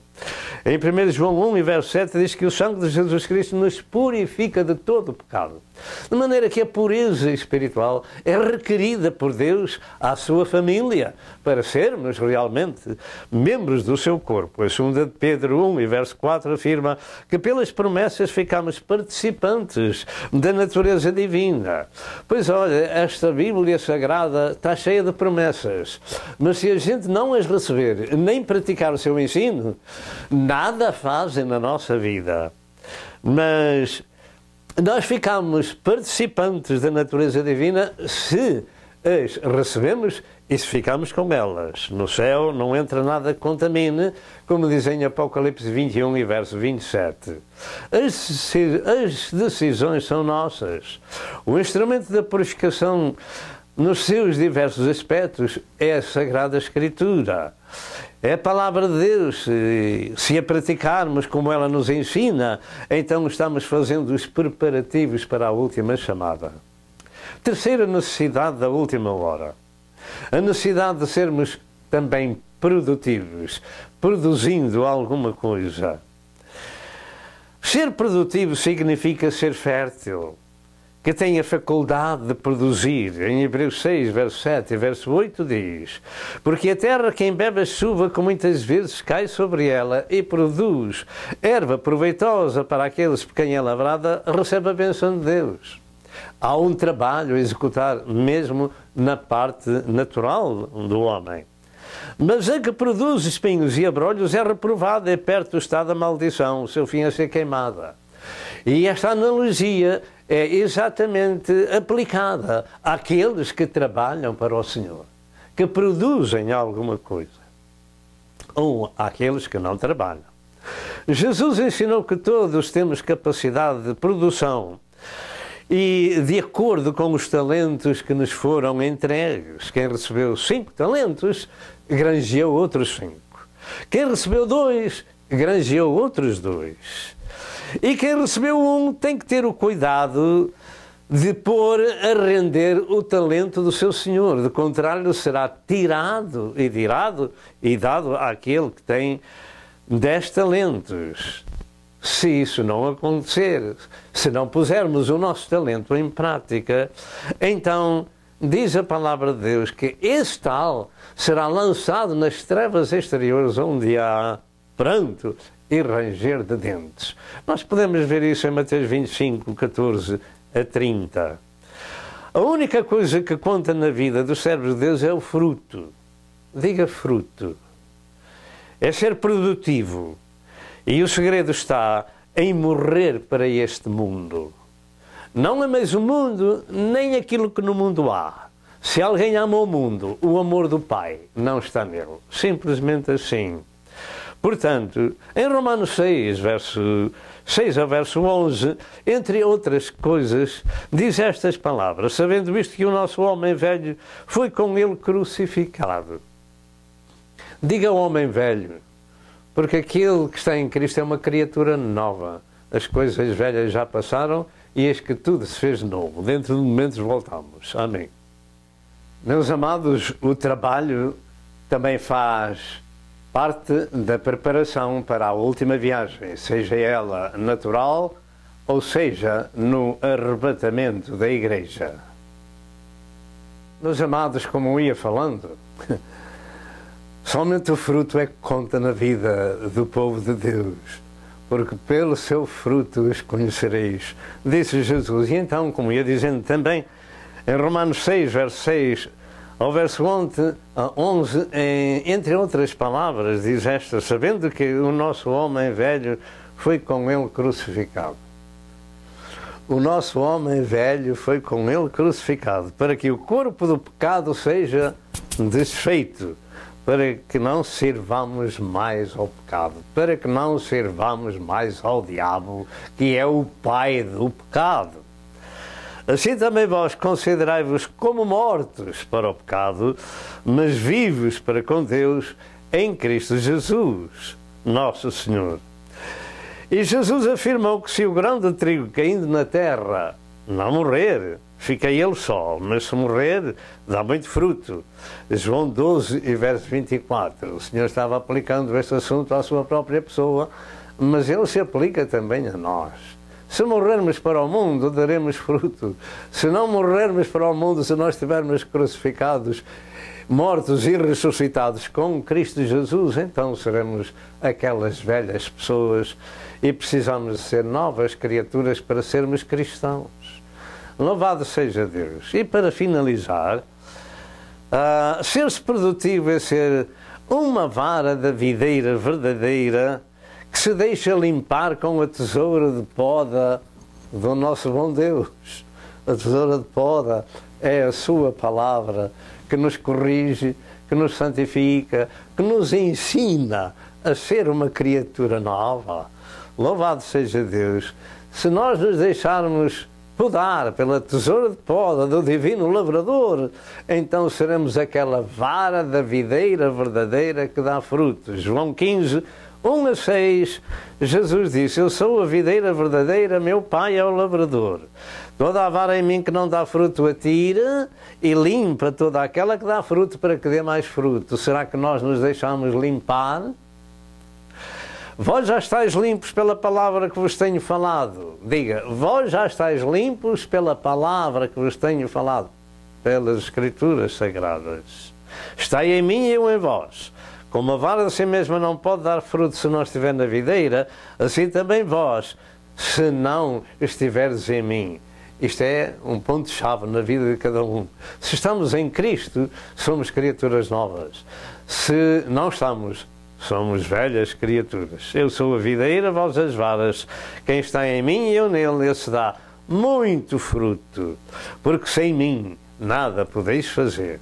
Se alguém não estiver em mim, será lançado fora. Toma atenção nestas palavras que são importantes. Se alguém não estiver em mim, e a maior parte não está, a maior parte deste mundo, em todas as gerações, não estão em Jesus. Tem os seus líderes, tem as suas religiões, mas não estão em Jesus. Se alguém não estiver em mim, será lançado fora como a vara, esse caralho escolhem e lançam no fogo e ardem. Então, somente isto. É bom ler de vez em quando o capítulo 15 de São João. Este é o segredo, é estar na videira verdadeira, e essa videira é Jesus Cristo, e fora dele tudo são varas que ardem no fogo. Devemos ter cuidado. Louvado seja Deus. Isto só se consegue com a obediência, com a disciplina, com a correção, que tal correção se encontra em Hebreus 12, verso 6 ao verso 11. Ela nos fala da disciplina e termina com estas palavras: na verdade, toda a correção ao presente não parece ser de gozo, senão de tristeza. Mas depois produz um fruto pacífico de justiça nos exercitados por ela, por essa correção, por essa disciplina. E Jesus disse: vigiai a todo o tempo para que possamos evitar todas estas coisas que vêm aí.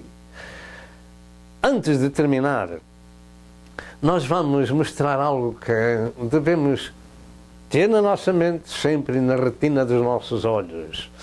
Há vários anos atrás, a esta data, foi dita pelo governo americano que em 2017 todas as pessoas na América têm que estar marcadas, têm que receber uma marca ou por outra. Tem que receber um chip eletrónico, seja ele na face da pele, seja ele no sangue, nas veias, seja ele num chip que colocam numa mão ou em qualquer lado, toda a gente terá que ser marcada. Agora eu pergunto se essa é realmente a marca do anticristo ou não. Tudo indica que sim, para 2017. Então, eu creio que o povo de Deus não vai receber essa marca, porque quem receber essa marca do anticristo fará um pacto com o diabo e nunca mais, nunca, jamais poderá ser salvo. Portanto, nós vamos dar uma lista. Em primeiro lugar, vamos dar uma lista acerca dos sinais que eu creio que são para o arrebatamento da igreja e outra lista dos sinais e juízos divinos para a semana da grande tribulação e que precede então a segunda vinda de Jesus para a terra. Vamos então ver. Então vamos resumir este assunto. Este estudo bíblico tem duas componentes, uma chamada de atenção para os preparativos para a última chamada e a outra, a necessidade de compreendermos os sinais que precedem o arrebatamento da igreja, que são uns. E os sinais que precedem a volta de Cristo para a terra na semana da grande tribulação, que são outros. Eu creio que estes que vão ser mencionados são sinais, esses sinais para os diferentes eventos. Primeiro, alguns sinais do fim da era da graça e arrebatamento. Guerras, rumores de guerras, reinos contra reinos, nações contra nações, fomes, pestes, terremotos, perseguições aos cristãos, apostasia, multiplicação da iniquidade, pregação do evangelho por todo o mundo, o evangelho adulterado com doutrinas de demónios, falsos profetas, falsos cristos, possível aparição do anticristo antes do arrebatamento, sinais no sol, lua, estrelas, restauração de Israel e agora diversas escrituras, Mateus, Atos, Isaías, Ezequiel, Lucas, Coríntios, Timóteo e 2 Tessalonicenses. Dias semelhantes aos dias de Noé e de Lot, Lucas 17, 26 e 30. Eu creio que estes e outros sinais fazem parte do tempo do fim da era da graça de Deus e antes do arrebatamento da igreja. Sim. Nesta lista temos outros sinais. Segundo lugar, alguns sinais e juízos de Deus na semana da grande tribulação que precedem a volta de Jesus Cristo para a terra. Caos universal com a saída dos crentes no arrebatamento. João 14, 1 a 3, 1 Coríntios 15, 50 a 52, 1 Tessalonicenses 4, 13 a 17. A aparição do anticristo. 2 Tessalonicenses 2, 3 a 10. Daniel 7, 24 a 25, Daniel 8, 24, Apocalipse 13, 1 a 8. Aparição do falso profeta. Apocalipse 13, 11 a 18. Derrame das pragas em Apocalipse, ou no Apocalipse, para o dia do Senhor e juízos divinos sobre a terra, ou seja, o tempo da grande tribulação que culmina com a morte de cerca de 3/4 da população da terra com o Armagedão. Apocalipse 6 até o Apocalipse 18, Mateus 24, 21, 22, Joel 3, 1 e 2, Amós 5, 18 a 28, e 2 Pedro 3, e verso 10. Dias semelhantes aos dias de Noé e Lot, Lucas 17, 26 a 30. Novo cativeiro de Israel por 3 anos e meio e novo holocausto deste povo, Jeremias 30, verso 7, Zacarias 13, 8 e 9 e Apocalipse 12, verso 13 ao verso 16. Quero salientar aqui que isto se vai dar quando o anticristo se vai assentar no trono de Deus, querendo parecer Deus, em Jerusalém. Então Israel terá que fugir outra vez, conforme está escrito. Naturalmente, muitos outros sinais e juízos de Deus se podem juntar a estes. Estes, porém, creio que são sinais de eventos diferentes do arrebatamento e da volta de Jesus Cristo para o milénio. Amém. Esta notícia afirma que chegou até nós afirma que a população do mundo terá a marca da besta até 2017. Em Apocalipse 13, 15 a 18, diz que ninguém poderá comprar ou vender sem essa marca. Por essa causa, devemos estar preparados para evitar as coisas que Nosso Senhor Jesus Cristo nos avisou no nosso texto, que foi lido no princípio desta mensagem. A Bíblia diz que haverão sinais no sol, na lua e nas estrelas. Mas em Isaías 30, e verso 26, diz: E será a luz da lua como a luz do sol, e a luz do sol 7 vezes maior, como a luz de 7 dias. E no dia em que o Senhor ligar a quebradura do seu povo e curar a chaga da sua ferida. Portanto, estas coisas vêm aí. E ainda em Apocalipse, capítulo 16, verso 8 e verso 9 diz: E o quarto anjo derramou a sua taça sobre o sol, e foi-lhe permitido que abrasasse os homens com fogo. E os homens foram abrasados com grandes calores e blasfemaram o nome de Deus, que tem poder sobre estas pragas, e não se arrependeram para lhe darem glória.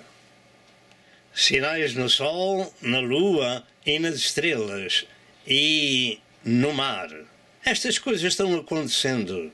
O que será no tempo da Semana da Grande Tribulação? Meus amados telespectadores, o que temos vindo a falar são coisas da Palavra de Deus, para nosso aviso. E antes de terminar, os preparativos para a última chamada, que tudo nos indica que será para breve, nós queremos ainda ler parte do nosso texto inicial. Portanto, devemos vigiar em todo o tempo. Vigiar a nossa vida espiritual sobre a obediência, sobre a nossa salvação, sobre a nossa separação do mundo, sobre a nossa santificação, sobre o que se passa no mundo inteiro, sobre os sinais que se apresentam já há muito tempo até esta data acerca do arrebatamento da Igreja, porque os sinais que precedem a vinda de Jesus Cristo pessoalmente para a Terra, para o milénio, são outros como temos vindo a falar. Por isso importa que cada pessoa esteja preparada para a última chamada. Aceitemos a Jesus como nosso Senhor e Salvador, se for esse o caso, porque Ele deu a sua vida no Calvário para salvar a humanidade. E nós devemos ter isso em conta. O seu sacrifício é vicário, foi em favor dos outros, para que nós possamos ter um lugar na casa do Pai. E antes de finalizar, então, como tinha dito, vamos ler de novo em Lucas 21, verso 34 ao verso 36, que diz o seguinte: E olhai por vós. O Senhor está falando a crentes, a seguidores de Jesus, e naturalmente fala a todos nós. Olhai por vós. Não aconteça que os vossos corações se carreguem de glutonaria e de embriaguez e dos cuidados da vida, e venha sobre vós de improviso aquele dia. Porque virá como um laço sobre todos os que habitam na face de toda a terra. Porque virá como um laço sobre aqueles que habitam na face de toda a terra. Vigiai, pois, em todo o tempo, orando, para que sejais havidos por dignos de evitar todas estas coisas que hão de acontecer e estar em pé diante do Filho do Homem.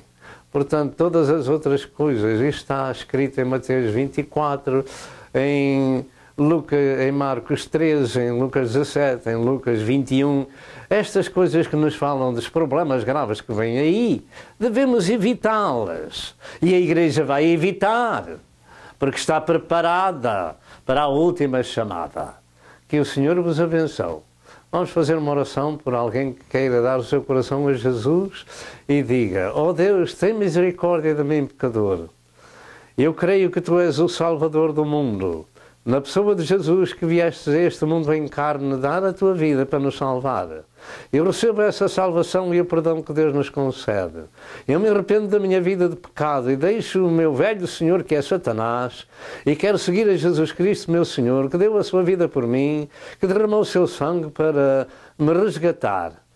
Aceita, Senhor, o meu louvor e a glória que Te é devida, Concede-me o perdão e o resgate pelo sangue de Cristo e escreve o meu nome no livro da vida do Cordeiro. Eu confesso que Jesus Cristo veio em carne, que morreu por mim e que Deus Pai o ressuscitou ao terceiro dia. Senhor, perdoa-me e recebe-me como teu filhinho. Em nome de Jesus. Amém. Se você fizer esta oração, você é uma alma perdoada e salva. Você precisa agora, na sua área, de encontrar uma igreja evangélica onde se prega a regeneração, o novo nascimento espiritual. E prepare-se para a última chamada. Que o Senhor vos abençoe. Amém e amém.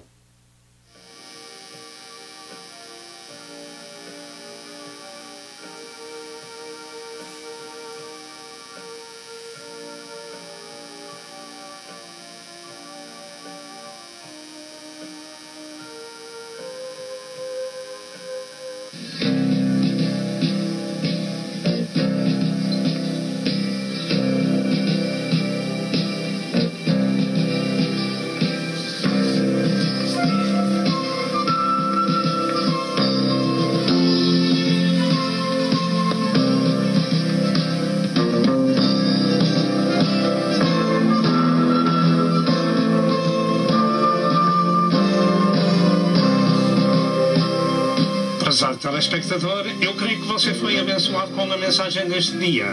Toma uma decisão e junte-se ao povo de Deus para viver a eternidade com Jesus.